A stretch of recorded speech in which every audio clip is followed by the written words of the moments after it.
Hola, soy Lina María. Bienvenidos a este espacio de lectura, historias y compañía. Seguimos con Aranjuez, la novela de Gilmer Mesa, y comenzamos el capítulo número 6, donde nos contará la historia de Clara y el chino, habitantes también de este barrio Aranjuez, de este barrio donde el escritor creció y donde nos comparte la historia de estos personajes y sus historias. Bienvenidos. El chino es otro de los casos típicos del barrio en el que el apodo supera con creces al nombre. El suyo, además, le vino incorporando desde el nacimiento por tener los ojos rasgados como dos guiones diminutos en medio de la cara amplia. Su padre fue el primero en llamarlo con el remoquete que prevalecería sobre su patronímico y le quedaría pegado para siempre. Cuando vio que su hijo no alcanzaba a despegar una pestaña de otra, más que un par de milímetros, dijo: «Este niñito me salió chino». Y así lo llamarían siempre los miembros de su extensa familia. Ni siquiera su madre, cuando lo regañaba, le decía Wilson, como lo bautizaron, llamado que las madres utilizan para tales menesteres acompañado de los apellidos, letra por letra, vinculando el énfasis de la extensión con el volumen del regaño y la prolongación de la pela. Ella, en cambio, le decía chino maldito o cualquier diversificación del adjetivo descalificativo, pero manteniendo siempre el sustantivo. Por su voz nos llegó a nosotros en la cuadra que desde niños lo conocimos por el apelativo, sus variaciones isotópicas: Chinini, Chiney, Chinete, etc. Fue uno de mis grandes amigos de infancia y otro más de los sanos. De todos los muchachos de la cuadra fue el más fuerte y el más lento. No era bobo, pero comprendía todo un poco más tarde que el resto, lo que le ocasionó innúmeros de problemas en la escuela, donde perdió 3 años, y por eso, siendo mayor que yo, lo alcancé en cuarto y terminamos graduándonos juntos de la primaria. Vivía a 5 casas de la nuestra sobre la misma acera, y desde que nos reuníamos en la escuela pasábamos casi todo el día juntos. Apenas nos despegábamos para ir a dormir cada uno en su casa, salvo los fines de semana en que o él amanecía en la mía o yo en la de él. Como era tan fuerte, a mi hermano y a mí nos gustaba que nos ayudara a lavar el camión de mi papá los domingos, porque él podía arriar más baldes de agua que nosotros dos juntos. Era una máquina cargadora que ayudaba a que termináramos el oficio en la mitad del turno y tuviéramos tiempo para que mi papá nos enseñara a manejar. Una recompensa más anhelada que los 2,000 pesos que nos daba y que repartíamos entre los tres, o con lo que comprábamos algo para compartir. Por esas lavadas pudimos conocer el sabor de la pizza cuando montaron el primer local en el barrio, pero valió la pena. De los tres, el único que aprendió a manejar el camión destartalado de mi viejo fue mi hermano mayor. Yo conocí las funciones de los pedales y las palancas, pero tuve que esperar un par de años más a que mis piernas alcanzaran. Y el chino apenas chapuceó las aplicaciones del oficio porque su mente demorada agotó en poco tiempo la exigua paciencia de mi padre y el tiempo de las clases, que dio por concluidas cuando observó que su hijo mayor pudo mover el carro. De manera que el chino no alcanzó a manejar el camión, pero le cogió gusto a la práctica y buscó acercarse a su vocación por donde había entrado, lavando carros en la cuadra a cambio de que los dueños le enseñaran a manejar. Como tenía fuerza y energía para el trabajo, logró una nutrida clientela que en algo más de 2 años de enjuagar y secar vehículos tradujeron su esfuerzo en la consumación de su objetivo. Finalmente fue capaz de conducir un auto. Cuando llegamos al bachillerato, poco a poco nuestros caminos se fueron distanciando. Ocupado en sus nuevos quehaceres, el chino casi no gana sexto. Y al final, con la ayuda de mi hermano y la mía, pasó raspando el año después de habilitar 2 materias. Y en séptimo, llegó la quiebra, cuando nos separaron del salón por plagas. A mí me dejaron en séptimo A y a él lo mandaron a séptimo C. Al principio yo le seguía ayudando con las tareas y los trabajos, pero después de mitad de año su desconcentración le ganó y se tiró el año. Seguíamos siendo amigos de la cuadra, pero nos veíamos menos.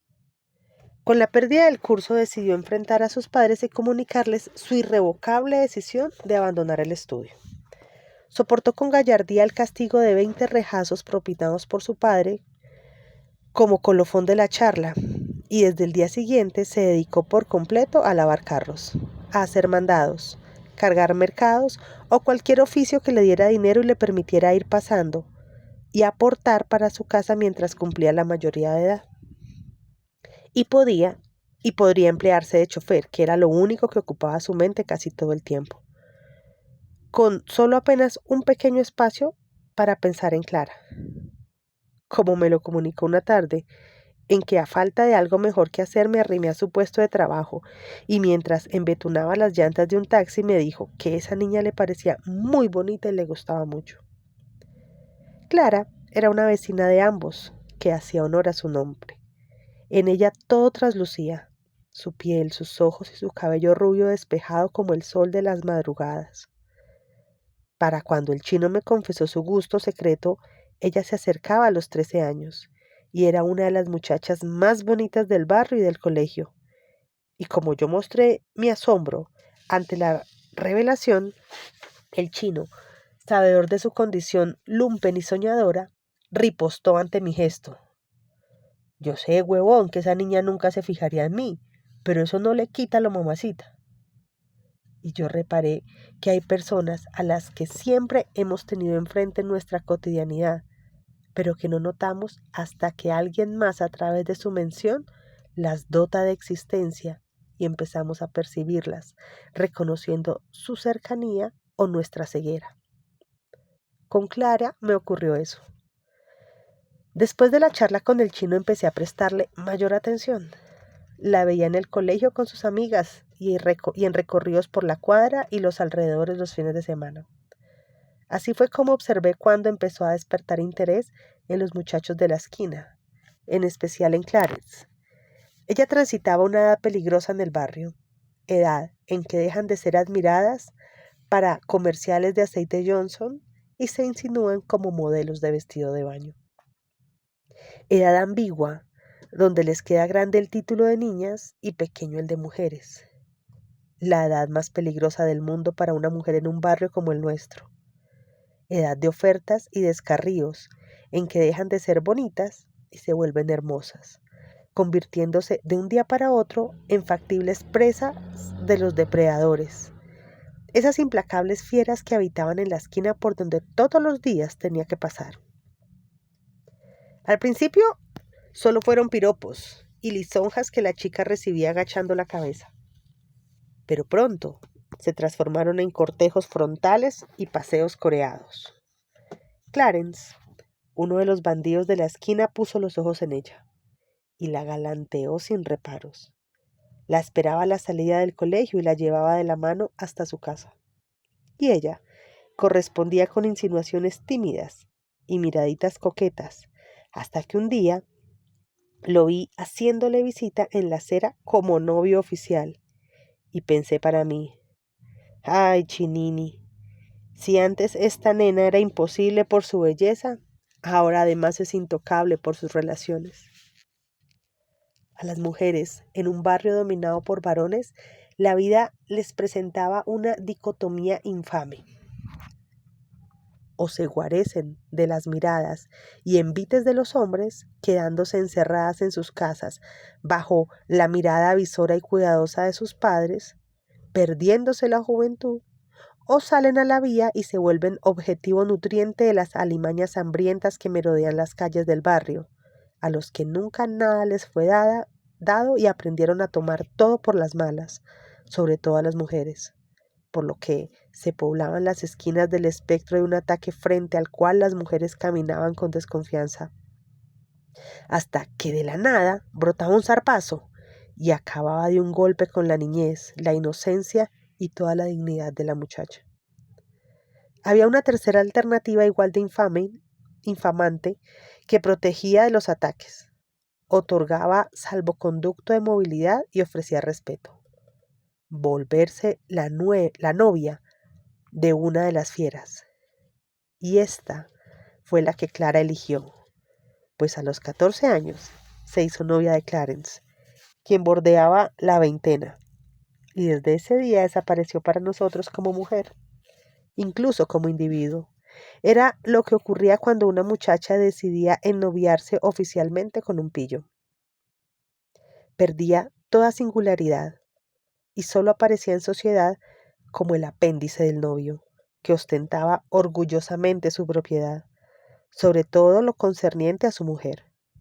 Le elegía las amistades, manejaba sus horarios y controlaba desde lo que comía hasta cómo se vestía y qué decía, eclipsándola por completo. La mujer que aceptaba ese trato se esfumaba de la contemplación general en el barrio, y todo el mundo lo sabía y lo efectuaba. De manera que Clara, de un día para otro, entró en el brumoso terreno de lo inasequible, y su presencia se fue difuminando. Cuando pasábamos juntos por el barrio, la mirábamos, sin verla, como una imperceptible península atada por el istmo de unas manos entrelazadas al vasto continente. Clarence. Hasta que se nos hizo negligencia y omisión natural para todos, menos para el chino, que seguía pensando en ella sin revelárselo a nadie, y que desde que supo de su noviazgo se cuidó como un celoso minero de revelarle a nadie la veta de sus caudales. Ni por error hablaba de ella, y ante la mínima mención de su persona desviaba sutilmente el tema, pero en lo profundo de su mente seguía contemplándola, ataviada con sus ropas de colegio, cuando solo era imposible, antes de hacerse impensable. Los códigos de los pillos dictaban que cuando una mujer aceptaba ser de ellos, lo era literalmente, todo el tiempo y hasta el último segmento de su vida, que ya no le pertenecía más, haciendo necesaria su anuencia hasta para pensar en ella. Al cabo de 2 años y medio de noviazgo, Clara quedó en embarazo. Lo que para nosotros fue el desarrollo habitual de una relación comprometida, Clarence afianzaba su dominio sobre su hembra con el advenimiento de su primer hijo, lo que sellaba definitivamente su tenencia, en tanto que para Clara la preñez significó un paso traumático. Apenas supo la noticia, su ánimo se trastocó, dejó de ser la novia de un bandido respetado y temido en el barrio para convertirse en la madre de su hijo, una categoría opaca sin lustres ni adrenalina. Pasó de ser la niña que despertaba en las demás admiración y temor para ser la consagrada y anodina portadora de su progenie, un cargo minúsculo que empequeñeció su autoestima. Se volvió recelosa y obstinada. Las miradas que observaba con deleite soberbio en sus amigas dirigidas a ella cuando pasaba con su novio, ahora las creía orientadas a él. En todo y todos veía una amenaza. Cuando Clarence se demoraba más de lo habitual en acudir a una visita, se encontraba con una mujer hecha una energúmena y terminaban trenzados en soberanas discusiones sobre pretendidas infidelidades que echaban por tierra cualquier asomo de armonía. Clara se sentía gorda y fea y por eso despreciada por Clarence, cuando la desidia que manifestaba el hombre obedecía en cambio a 2 razones: al carácter irascible e insoportable de ella, que en cada hecho encontraba un motivo de disputa. Socorrida manera como demostramos el afecto en esta sociedad, en que la agresividad acompaña y convalida el cariño. Tal vez por eso es que amamos la guerra y creemos que el amor solo es tal si lo luchamos, si nos cuesta una guerra. Pues a veces lo más apreciado se transforma en una carga cuando lo conocemos a fondo, porque cualificamos solo el atisbo de su superficie, pero los fondos son los que nos definen. y en los de Clara anidaban demonios de celos e inquinias añejas que su embarazo despertó y que hicieron de ese aparentemente feliz suceso un despropósito.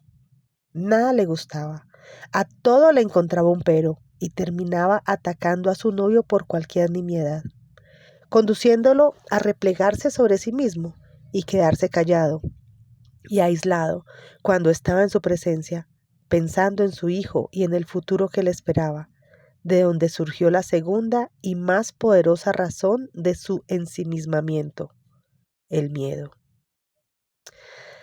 Apenas supo que iba a ser papá, a Clarence le nació un miedo increíble en las entrañas, algo que nunca había sentido. Él, tan habituado a lidiar con sentimientos hostiles, fue superado por su contrario.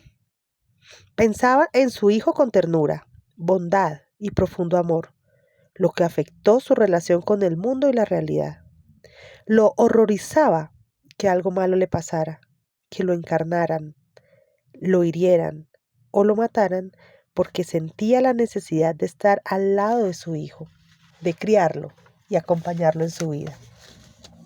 Quería evitar en el niño el abandono que sufrió en carne propia, pues su padre, apenas supo del embarazo de su madre, la abandonó para siempre, dejando en Clarence el regusto amargo de no conocerlo, que se fue transformando paulatina, pero poderosamente en odio contra su progenitor.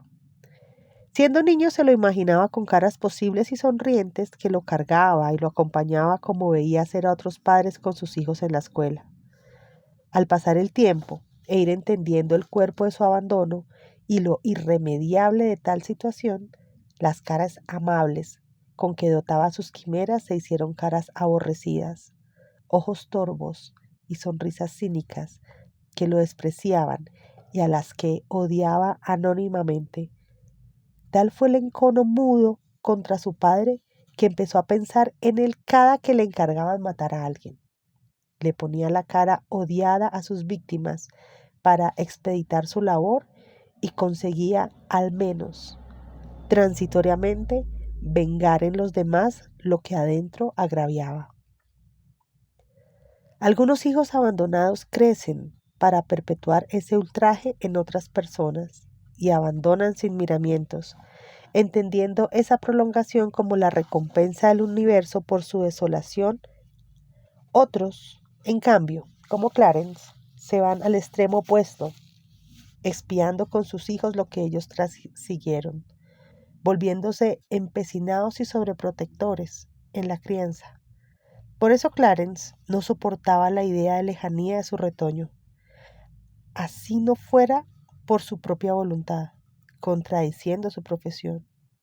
Un bandido está en constante peligro y expuesto cotidianamente a la extinción o al encierro.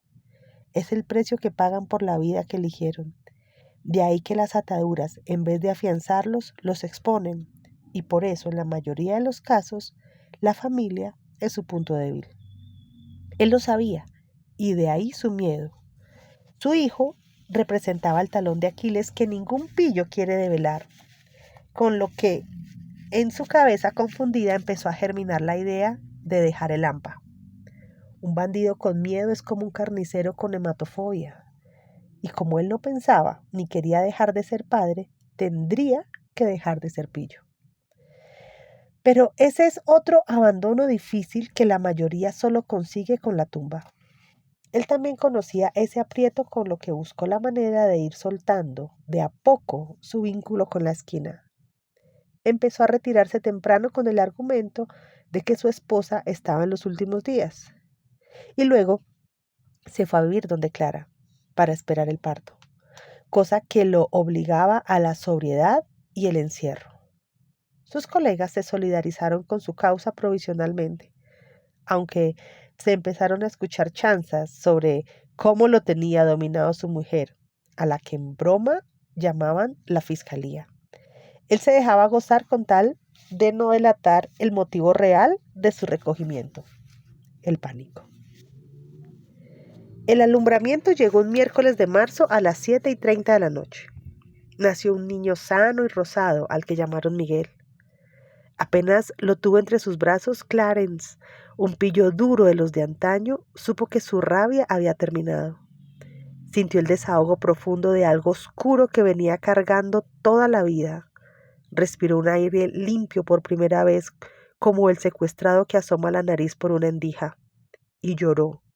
Lloró como nunca antes lo había hecho, con un llanto diáfano que brotaba sin control esa pequeñísima masa de carne que era su hijo. Lo embriagaba de algo que no conocía. Era como una luz que iluminaba su interior y se extendía cubriendo con su brillo todo a su alrededor. Lo levantó en brazos y desde abajo lo miró a los ojos y se sonrió en paz. Entre llanto y sonrisas, supo que ya no podía hacerle mal a nadie, y al miedo que mantenía se le sumó la empatía por sus semejantes, representados en el rostro tranquilo y afable de su hijo, que lo contemplaba con ojos ávidos, eliminando toda la agresividad que había albergado y que fuera la tan útil en su vida delincuencial. Para Clara, el nacimiento de Miguel también fue un vaciarse de cosas. Apenas salió de su vientre, sintió un desprenderse de cadenas y quedó liviana de pesos literales y figurados. Y desde la cama, en donde reposaba su desgonce, observó a su hijo en brazos de su marido y no pudo reconocerlos como propios. Veía la escena como quien contempla una película en un lenguaje extranjero. No sentía emoción ni afecto, ni vínculo alguno con esas personas que tenía enfrente. No experimentó semejanza alguna con su hijo cuando el padre se lo entregó para que lo acunara. Fue como recibir un paquete de manos de un extraño. Sin embargo, hizo su mejor esfuerzo para fingir alegría, que era lo que los demás esperaban de ella. Miró a su hijo y le pareció una tortuga, de las que había contemplado en los cromos del álbum de chocolatinas que había coleccionado en su no tan lejana niñez, y con el cual sentía más apego que por ese recién nacido. Clarence descubrió la vacancia en la mirada de su esposa, malinterpretándola como cansancio, y se le arrimó para darle un beso no correspondido, mientras le decía gracias. Ella, sin contestar, se quedó mirando al vacío, sintiendo por dentro que nada sentía por ese hombre que la acababa de besar, ni por el hijo que tenía entre brazos. La llegada al barrio fue la vuelta a la realidad. En la casa de los suegros, los amigos de Clarence lo esperaban con aguardiente y fritanga para celebrar el advenimiento del primogénito. Apenas bajados del taxi, sonó a todo taco el nacimiento de Ramiro, de Rubén Blades, y los parceros del padre salieron a su encuentro con una algarabía tal que despertaron al recién nacido, que inauguró su llegada a la cuadra con un berrido glorioso, juntando los gritos del miedo con los de la celebración, amalgama de alaridos que han definido este barrio, en donde se celebra la vida y la muerte al unísono, con las mismas voces que se confunden e intercalan en su plasticidad sombría. La fiesta se prolongó hasta tarde en la noche, cuando Clarence despidió a sus amigos aduciendo cansancio, aunque en el fondo estaba harto, estragado con todo a su alrededor. Él mismo se desconocía por momentos. ¿Cómo era que lo que hasta hacía poco era su hábitat, ahora le parecía turbio, le repelía, le molestaban los chistes, la música y la presencia de los que consideraba su familia en la calle? Su mujer, en cambio, apenas entró a su casa, se retiró a la habitación con la disculpa de descansar y no volvió a salir en todo el rato que duró la fiesta. Clarence le llevó a su hijo cuando éste se cansó de recibir halagos, abrazos y caricias de un montón de bandidos enmarihuanados y periqueados, y manifestó su cansancio con un llanto agudo.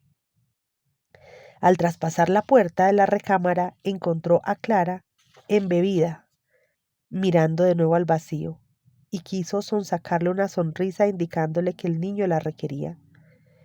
Ella apenas salió de su mutismo para señalarle con la boca la cuna, mientras le decía: déjalo ahí, que ya lo voy a alimentar.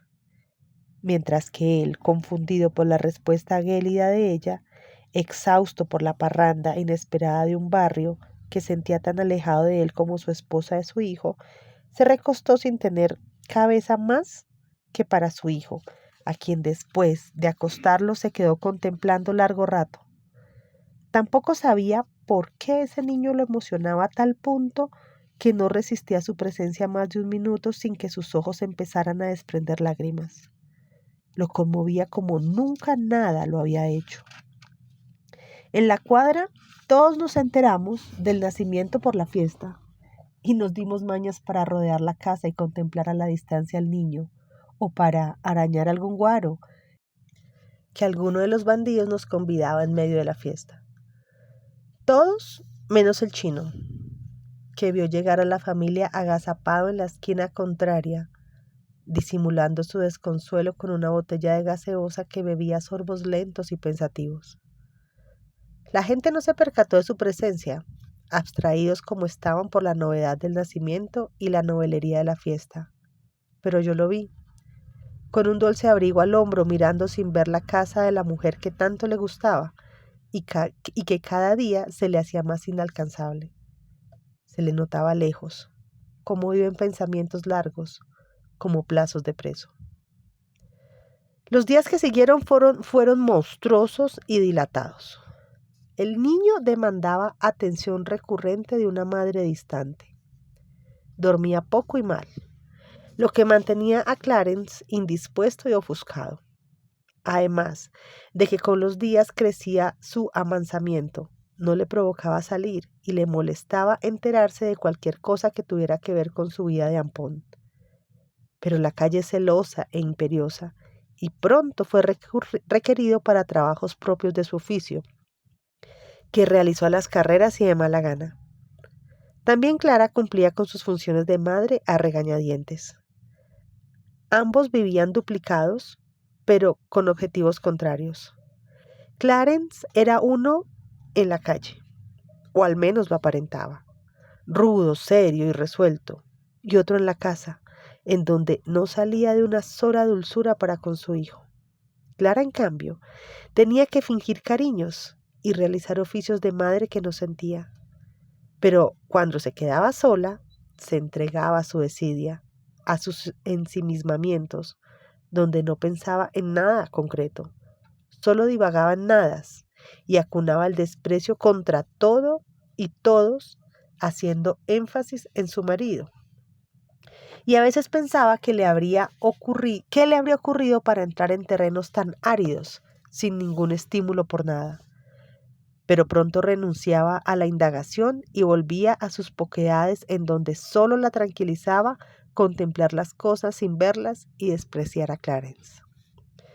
La relación de ambos se limitaba a conversaciones pocas sobre el crecimiento y necesidades del niño y a compartir una cama fría y distante, como dos vecinos de un barrio de ricos. Por eso, agradecían cada noche que Miguel los levantaba con un llanto y los obligaba a abandonar el lecho, más parecido a una trinchera que a una cama matrimonial. Así vivieron un año, en que cada uno habitó un mundo distinto, aunque contiguo. Clarence consiguió mantener su posición en el combo haciendo trabajos suaves y puntuales, y esquivando los que implicaran mayor riesgo o aquellos en que tuviera que matar a alguien, pues desde el nacimiento de su hijo le había prometido, aunque éste no lo comprendiera, que nunca más iba a quitar una vida. En su moral propia y su ética amañada entendía este como el peor crimen, superior en daño a cualquiera de los múltiples que realizaba a diario, y de los cuales no veía la hora de desprenderse. A sus colegas les parecía raro.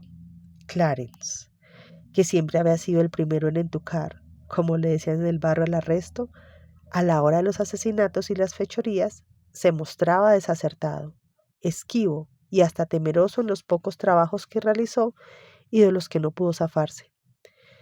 Pero lo toleraban por su historial. Sin embargo, ya se suscitaban comentarios sobre lo mucho que había cambiado desde que vivía con Clara, a quien culpaba de la falta de bríos y agallas de su camarada. Durante ese año el chino al fin realizó su sueño de ser chofer. Se empleó en un taxi que mi papá le ayudó a conseguir. Cuando lo vi aparecer en la cuadra, montado en un Chevette, él no cabía en la ropa de la felicidad. Saludó a todo el mundo tocando pito. Cuando parqueó y se bajó hasta donde estábamos y nos convidó a ocuparlo cuando necesitáramos transporte, asegurando entre sonrisas que sería un viaje inolvidable. Su vida mejoró ostensiblemente y no lo volvimos a ver con su eterno dulce abrigo rojo al hombro y sus blue jeans mal cortados y en chanclas, sino que ahora se mantenía arreglado, bien afeitado y acicalado. Trabajaba desde bien temprano en la mañana hasta entrada la noche, cuando arribaba a la cuadra, después de guardar su carro en el parqueadero, y se quedaba hablando con nosotros en la acera de su casa o en la tienda de Chela, donde en muchas ocasiones pagó la tanda de cervezas de todos con un gesto de orgullo en su rostro que no le había visto nunca antes. Pero la vida a veces precipita siniestros, y en cuanto ocurren entendemos que las pistas estaban dadas durante el proceso y al final solamente se unieron como las fichas de un rompecabezas macabro. La tensión de Clarence, la desazón y antipatía de Clara y el gusto del chino por ella anudados a la mala suerte que juntó estos factores en un día y en una situación concretas desataron la tragedia. Una mañana de octubre, después de una noche turbulenta en la que Miguel chilló sin parar manteniendo en vela a los padres, que se culpaban recíprocamente por el llanto del niño, les amaneció en rumor de contienda. Clara empezó a arreglar desde temprano para bajar al centro a recoger un paquete que unos familiares le enviaban cada año a su padre desde el exterior. Clarence, por el mal sueño y la molestia de su cotidianidad, había olvidado la comisión de su mujer y le preguntó, cuando salió del baño, por qué se estaba arreglando. Lo hizo sin malicia y casi al descuido, por tener alguna palabra en la boca que le permitiera tragar el mal sabor con que se había levantado. Esa consulta simple destrabó la ira tosca que su esposa venía represando y se le fue en ristre con su lengua como sable, diciéndole que era un inconsciente, que se había cansado de repetirle que tenía que ir al centro a recoger el encargo, que él solo se preocupaba de sus asuntos, pero los de ella y su familia lo tenían sin cuidado. Y a medida que hablaba se acaloraba más su discurso y crecía en furias que desvirtuaban sus argumentos y los entremezclaba sin lógica, diciéndole que si no quería que fuera entonces, ¿por qué no iba él? O al menos la acompañaba, que de seguro es que no quería quedarse con el niño, o a lo mejor tenía una cita con alguna de esas zorras con las que se mantenía, o se estaba haciendo el marica para quedarse en la esquina fumando marihuana, que era para lo único que servía. Clarence escuchó la soflama con molestia creciente, pero en silencio, hasta que algo adentro se le incendió con las chispas que arrojaba su mujer y le dijo vaciando lo que por temor y cariño a su hijo había mantenido envasado. Ve, Clara, no seas descarada, que desde que nació el niño no me he vuelto a quedar en la calle y antes corro temprano para acá a ver que no les falta nada a Miguel y a vos. No vengas a hablar de desatenciones mías, cuando sos vos las que hace todo de mala gana y a las carreras, sin mencionar que parece que no te importara el niño y que ni siquiera lo quisieras. Y no me digas que solo sirvo para fumar marihuana, que hace más de un año que ni la pruebo. No seas hijo de puta. Ella ripostó con odio y malas palabras, endilgándole culpas por todo. Le decía malparido, que le había quitado la juventud y la belleza y la había preñado a propósito para tenerla amarrada a él de por vida, e improperios y acusaciones de similar jaez. Él rebatió en tono equivalente y con imputaciones semejantes. Tanto se calentó el alegato que él estuvo a punto de meterle la mano y solo se abstuvo porque su suegra intervino y su hijo lloró por el alboroto. Clara lagrimeaba de rabia y miraba a su marido con resentimiento franco. y él, cargando al niño, le respondía con miradas malignas. No se dijeron nada más, pero se aborrecieron con los ojos. Clara, aplacada por las palabras que su madre le musitaba al oído y por el agua de toronjil que le arrimó, se terminó de arreglar y salió para la calle tirando la puerta de su recámara, dejando a Clarence atajando iras y violencia con los ojos de su hijo que lograban llenarlo de paz.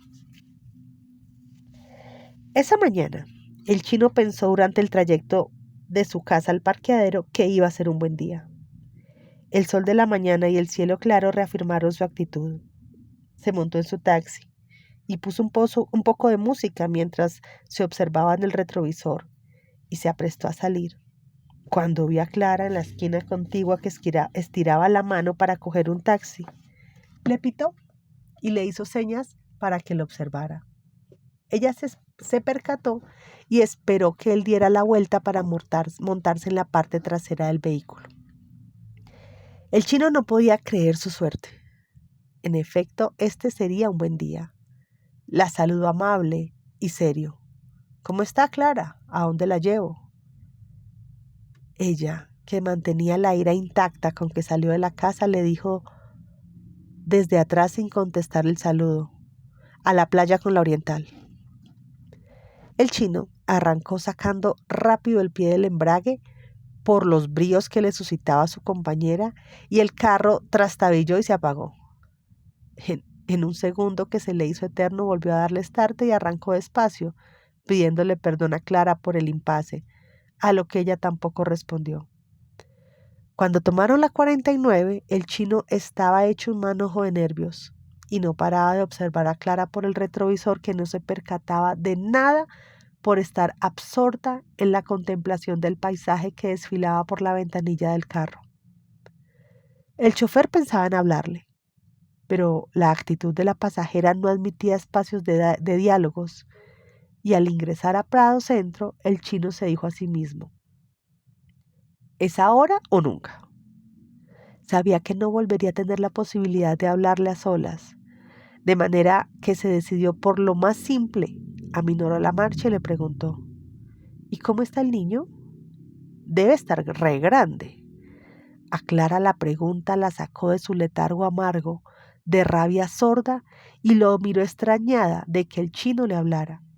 Se demoró todavía un par de segundos para contestar: bien, el niño iba creciendo.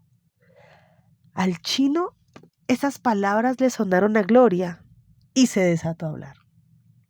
Le dijo que los niños son una maravilla, que él esperaba tener varios alguna vez, y un montón de frases de cajón de las que utiliza la gente para hablar por obligación con desconocidos y que versan sobre cosas que a ninguno de los participantes les interesa en absoluto: el clima, los trancones y lo cara que está la vida. A todos los temas, Clara le respondía con una interjección que denotaba su falta de atención e interés. Cuando el chino sintió que la estaba perdiendo en un intento desesperado por encauzar de nuevo el diálogo, que hacía rato había mutado en monólogo, le dijo sin saber muy bien por qué ni cómo: Clara, usted es una mujer muy bonita. En cuanto terminó la frase, y al ver la reacción alterada que provocó en su interlocutora, quiso corregir su rumbo y adicionó: y muy buena persona. Ese niño y su esposo deben sentirse muy afortunados de tenerla. Pero ya era tarde. La rabia que Clara sentía por esos dos personajes que el chino acababa de mencionar se le subió de nuevo a la cabeza y se transformó en repugnancia por el conductor que osaba mencionarlos, como si los conociera o como si fuera su amigo, y le dijo: usted es muy atrevido. El que vivamos en la misma cuadra no le da derecho a decirme piropos, ni a mencionar a mi familia. Respete, no sea igualado.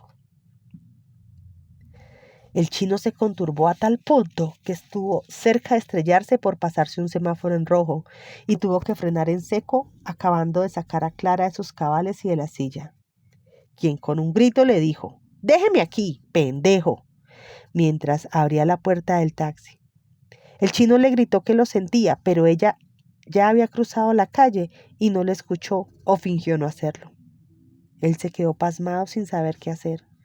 Pensó en irse detrás de ella y disculparse, pero un coro de claxones lo sacó de sus pensamientos y tuvo que avanzar.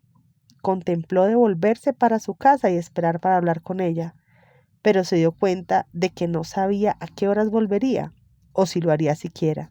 De manera que luego de manejar casi por instinto en medio de los trancones del centro, se dijo que no podía perder un día de trabajo por lo que él consideraba una estupidez. Mejor sería esperar hasta la noche y después de guardar el carro ir hasta su casa para pedirle perdón por su atrevimiento. En cuanto tomó esa decisión, con la cabeza todavía caliente por el impacto que le produjeron la reacción y las palabras de Clara, sintió que la imagen que tenía de ella se le iba difuminando en su mente, se le iba borrando como una fotografía antiquísima. Ya no sabía qué sentía hacia esa persona, qué lejos la sintió, con una lejanía distinta a la que siente el que tuvo y perdió, del que nunca ha deseado tener, una lejanía de siglos, de eras, de orbes. En cambio, a Clara todo le parecía conspirable ese día para enredársele.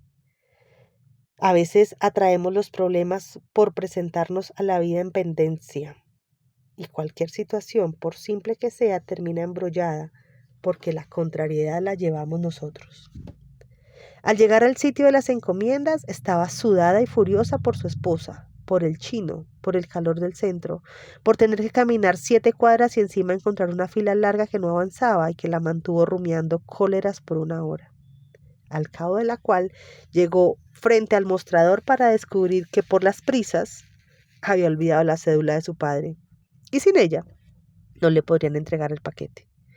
Intentó convencer al dependiente de que ella era la hija, pero solo consiguió que la trataran despectivamente y le pidieran el retiro de mala manera. Salió huyendo bilis, tomó un taxi y llegó a su casa hirviendo por dentro y por fuera. Apenas se encontró con Clarence en su habitación, renovó su furia y reanudó el tropel que habían dejado en miradas suspendidas de odio antes de marcharse. Le reiteró sus quejas y revivió insultos y maltratos que el otro atajó con improperios y reclamos varios. La contienda escaldó peor que antes, y en el cenit de la discusión, cuando estaban a punto de argumentar a golpes lo que los gritos no alcanzaban, por la mente abotagada de Clara cruzó la imagen y las palabras del chino en la mañana, y le dijo rugiendo a su esposo: a vos ya nadie te respeta en este barrio. Hasta un malparido como ese chino te respeta a tu mujer y vos no sos capaz de hacer nada. Poco hombre maricón. Clarence atendió a ese reclamo parando en seco la tronamenta de insultos para decirle: ¿cómo así? ¿De qué estás hablando, Clara? Sonriendo de medio lado, dibujando un arco hacia abajo en la comisura, le contestó: esta mañana el maldito ese me llevó en el taxi al centro y me tiró los perros de frente, diciendo que yo era una mamacita y vos un huevón por no pararme bolas, dando una versión distorsionada de la información que le permitiera ganar la discusión y haciendo además de burla que a Clarence le llegaron como puñaladas al orgullo. Sin embargo, encontró el aplomo de nuevo en la mirada de su hijo y quiso saber más, a la vez que intentaba ganar algo de terreno que había perdido en la última arremetida de su mujer, y le dijo: seguro que vos le coqueteaste al mongolo ese. Bien huevón que es, no iba a salir con esas de la nada. ¿Qué le dijiste, perra hijueputa? A lo que su mujer contestó con una carcajada irónica: yo no necesito coquetearle a nadie, maricón, menos a un retardado como ese, pero vos sos tan poca cosa que ni a ese bobo hijueputa se le da nada decirme cosas, ni tratarte mal, porque todo el barrio cree que sos un marica, un poca cosa al que cualquiera le puede mangonear la mujer y no dice nada. Mariquita, payaso, eso es lo que sos, un payaso que no hace respetar a la familia. Clarence sintió que todo se le volvía rojo y negro y se le fue encima para quitarle de un sopapo la sonrisa de la boca. Y ella afiló las uñas. No valieron los gritos de la madre ni los aullidos del hijo. Durante 1 minuto y medio se prodigaron golpes y arañazos sin contemplación, hasta que el escándalo convocó a los vecinos y entre varias señoras lograron separarlos. Ambos botaban sangre del rostro y bufaban como perros después de un combate. Clarence se zafó de las señoras y le dijo a Clara: «Esto no se queda así, perra hijueputa», mientras su suegra le gritaba que se fuera. Él salió a la calle limpiándose la sangre con uno de los jirones de la camisa estropeada que le arrancó de un jalón, y a medio camino para la esquina se encontró con 2 amigos que venían atraídos por la algarabía. Se fueron a la tienda y pidieron cerveza. Estuvo apostado en la esquina tomando hasta la noche, momento en el que decidió ir a su casa, a ponerse una camisa nueva para irse a amanecer en la casa de alguno de sus compañeros. Pero cuando intentó abrir la puerta, vio que tenía seguro. Desde la acera gritó: «Malparida, no creas que una puerta te va a proteger toda la vida. No te la tumbo a bala porque adentro tenés a mi hijo». Y se sentó en la acera. Adentro, apenas sintieron los gritos, apagaron las luces y reinó el silencio. Por eso el chino, que venía de guardar el carro con la intención de hablar con Clara, cuando empezó a bajar las escalas, no vio el bulto semidesnudo que estaba apostado afuera. Clarence, al verlo, reaccionó de un salto y lo encaró. Sin mediar palabra, le encajó un puñetazo en la cara. El chino alcanzó a levantarse del suelo a donde había ido a parar y arrancó a correr en dirección contraria a la casa. Clarence se fue detrás de él, alcanzándolo en la esquina en donde sus amigos le habían salido al paso y lo derribaron. En el suelo, Clarence lo molió a golpes. Cada puñetazo que le encajaba lo hacía pensando en su mujer. Veía sobrepuesta la cara de ella en la de él, como cuando situaba la cara de su padre en las de sus víctimas.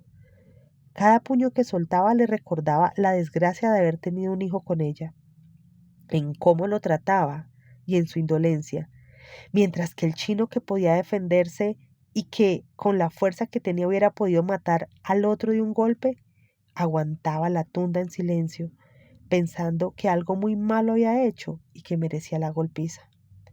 La gente atraída por la pelea no entendía por qué Clarence le estaba dando esa madreada al chino, que era un tipo sano y nunca se había metido con los de la esquina. Pero yo recordé el gusto de Chinini por su mujer y me imaginé que algo tenía que ver. Cuando se agotó de darle puños, Clarence se retiró y el chino se incorporó hecho un amasijo. Con parsimonia, en silencio y conjeando, se fue para su casa, seguido de todo el mundo en la cuadra, dejando atrás la pela y a Clarence, que no tenía a dónde volver. Entonces se quedó bebiendo y volvió a fumar marihuana con sus amigos, a los que después de indagarlo por la golpiza les contó la historia alterada del chino que había escuchado de Clara, ahora más distorsionada por el alcohol y el perico, que también había empezado a meter. Sus amigos le dijeron que una cascada era poco, que a ese pirobo irrespetuoso tenían era que matarlo, provocándolo con cada trago y cada huelazo. Le decían que si no lo hacía, lo que decía su mujer se iba a cumplir, que nadie lo iba a respetar. Le confesaron las cosas que se decían a sus espaldas y cómo todo el mundo sospechaba de su falta de huevas. El chino, por su lado, no pudo dormir. Su madre, que se quedó limpiándole las heridas con mertiolate mientras se enteraba del porqué del incidente. Toda la familia estuvo de acuerdo en que se tenía que ir del barrio para evitar un ataque mayor. En la madrugada, los demás se fueron a dormir y el chino se recostó a pensar en Clara. No encontraba más su cara en la memoria. No sentía nada por ella, ni gusto ni rabia. Era como si nunca hubiera existido. Su mente, que tantas veces la había labrado, se higienizaba de su figura con el olvido. Y él no entendía la ingratitud del recuerdo. Quería evocarla como antaño para que valiera la pena lo que acababa de ocurrirle, pero no lo conseguía. Deseaba, aunque fuera la ira, el desprecio, cualquier cosa que le permitiera vincularse con el suceso ocurrido, del cual se sentía forastero, ajeno. Recordaba la golpiza como si lo hubiera visto desde afuera, como un espectador. No la sentía propia, y por eso buscaba desenterrar en su memoria algo que lo atrajera de nuevo a su vida en la que acababan de golpearlo. Pero solo obtenía desdén y culpa por algo que no entendía bien. Pensaba que un piropo al descuido no era para tanto, pero sabía quién era Clarence y cómo el barrio no perdonaba ligerezas de ningún tipo con esa clase de personas. Sin embargo, su culpa iba más allá del hecho en sí. Se sentía culpable de ser él, de haber nacido lento y manso en un mundo veloz y fiero, en donde imperan la violencia rauda, la rabia agria y rápida, y todo lo que contradiga su despliegue vertiginoso es atacado para provocar una reacción de la que él carecía.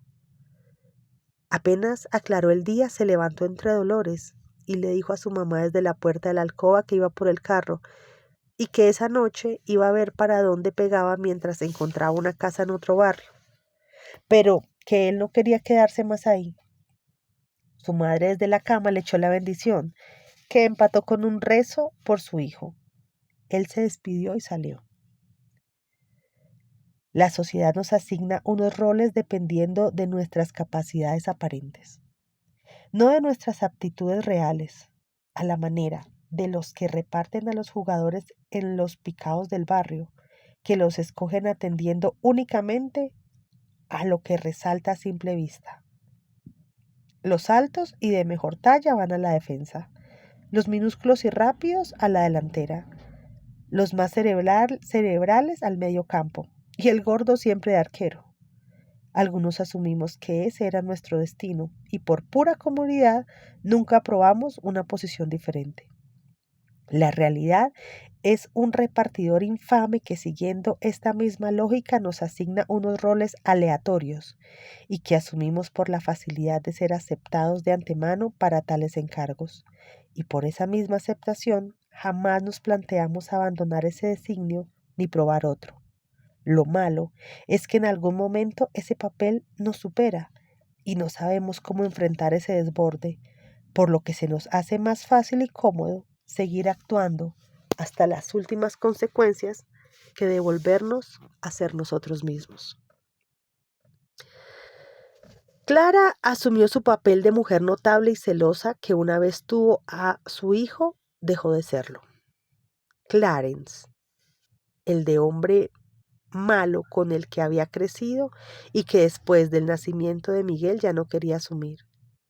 Y de este estúpido sainete imposible de parar, el chino que a lo sumo era un mal actor de reparto, casi un extra con mínimo parlamento, terminó pagando caro el atrevimiento de su cameo. Clarence amaneció azorado, empericado y borracho, sintiéndose inferior a sus colegas que toda la noche, ayudados con la bebida, se sinceraron y le dijeron que lo consideraban un blando, que su hijo lo había ablandado y que si no se ponía las pilas, hasta la mujer lo iba a poner a sobrar. Cuando menos pensara, se abría con otro y se le llevaba el pelado. Él escuchaba con la mente congestionada sin decir nada, pero deseando destruir a sus amigos, a su mujer, a su vida de ampón que detestaba. En esas apareció en la esquina cojeando el chino, que iba en dirección al parqueadero. Todas las miradas de los bandidos se dirigieron a él y luego se posaron en Clarence. Eran miradas punzantes, de navajas, de vidrios rotos, de esmeriles y punzones afilados, de rigor y reclamo. Uno de los amigos le pasó a Clarence un revólver, que al recibirlo sintió como un fardo pesado y obligatorio, incómodo e inevitable. Los segundos eran vidas en una escena surreal donde los protagonistas de un lado y del otro levitaban sobre un tiempo que no era de este mundo. ambos jugándose la vida, la que tenían y la que no. Espesó el silencio cuando Clarence, rompiendo la quietud del momento sin otra cosa en su cabeza que la destrucción, levantó el arma. El chino se encontró con su mirada turbia y alcanzó a decir perdón antes que sonaran 3 disparos que cortaron la sordina del amanecer en un Aranjuez que de nuevo despuntaba en muerte. Ahora que escribo esto no dejo de preguntarme otras cuestiones sin respuesta. ¿Con qué pensamientos se levanta un hombre el día de su muerte? ¿Qué esperanzas proyectarán sus ideas? ¿Hacia qué futuro? ¿Pensará en lo mismo su asesino? Para embolatar a mi cabeza hurgando en el pasado es necesario hablar de otros desadaptados que también conocieron al chino, los piojos. Muy bien, y así llegamos al final de este capítulo 6 de Aranjuez. Gracias por su compañía, gracias por escucharme, gracias por darle me gusta a este video y por compartirlo. Hasta pronto.